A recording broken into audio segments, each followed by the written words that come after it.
إذا صلح البناء بيد الباني. ẹ dákun ẹ fi àwùzù lẹ̀. نعم. tí ẹ bá jókòó bíi tinú rẹ̀ ò bá dùn kò ní rí dùnú mọ́ tí ẹ jáde láyé. gbogbo ohun tá à ń ṣe látàárọ̀ èèyàn méjì ni ó bínú. ṣe rí àlejò méjì wọn kì í pàdé nínú ilé kan náà. èèyàn ò ní ní ahun kó níyì. bẹ́ẹ̀ sì ni èèyàn ò ní ní iyì kó láhùn. wọn yìí sọ ọmọ yàrá kan náà.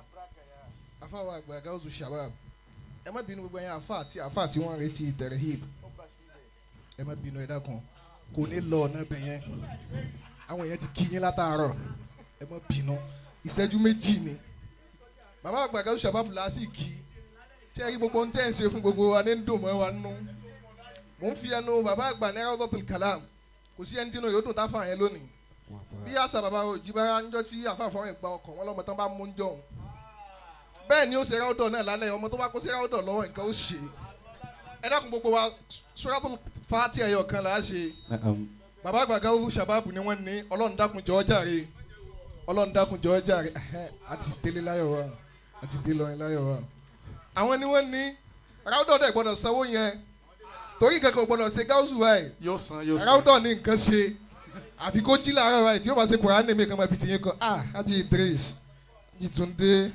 dúpẹ́ ẹ dákun gbogbo wa Suratul Fatiha ẹyọ kan láàṣẹ bàbá àgbà Gaothu Shabaab ni wọ́n ní aráwọ̀dọ̀ wọn lè ti débì ọ sì gba odidi umura ó ní mi lápò àbá àjọ débì ni ẹ dákun lẹ́ẹ̀kan náà Suratul Fatiha tá a ṣe bàbá àgbà Gaothu Shabaab nìkan ni wọn ò ní ṣe gbogbo ẹni tó bá fẹ́ràn wọn ẹ dákun ẹja nàka sí wọn bẹ́ẹ̀ ká bá wọn ṣe ṣe rí ẹni tí bá ń dun àwọn ọ̀dọ́ nú tóun náà sì jẹ́ ọ̀dọ́ nínú tó ṣòro orí lówó tí a máa tún wá ná fún yàn ó yẹ ká kí ọ o ìwọ fọ gba jálàbí ẹran gan adìẹ lọ pa ẹni tí ò gba jálàbí tí ó sì kankan ó sì rán yàn lọ́mọ ká Ọlọ́run ò ní ba ọlá yín jẹ́. Àmín. gbogbo olójú bu elérò bu aláníyàn bu tí wọ́n mọ̀ wòyìn bí kẹ́ ẹ ṣubú ọlọ́mọ sábà wà gbìyànjú ṣubú.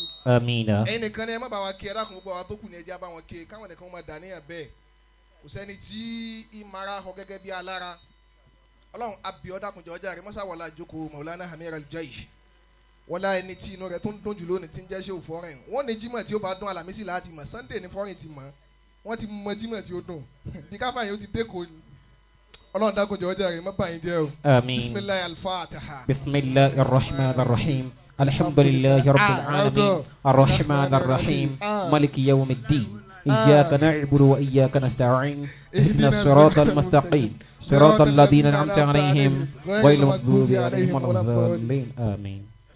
lábẹ́ pé a kí ìwọlé alọ́kọ́ ló ń kígbe ó wà.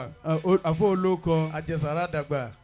aládàbí. àjẹsára àdọ́jọ́ alẹ́. kò ní bàjẹ́. àjọ jẹpẹ́ ni. bàbá wa gbọ́ Ọlọ́run ló mẹ́rú ẹ̀ akíjoko wọn. bàbá ń bè ní. Ọlọ́run ní jẹ́ ó bàjẹ́. bàbá ń bè ní. ṣé o báyìí. Ọlọ́run ní jẹ́ ó bàjẹ́. àmín ya Allah. ẹ dákun nísìnyí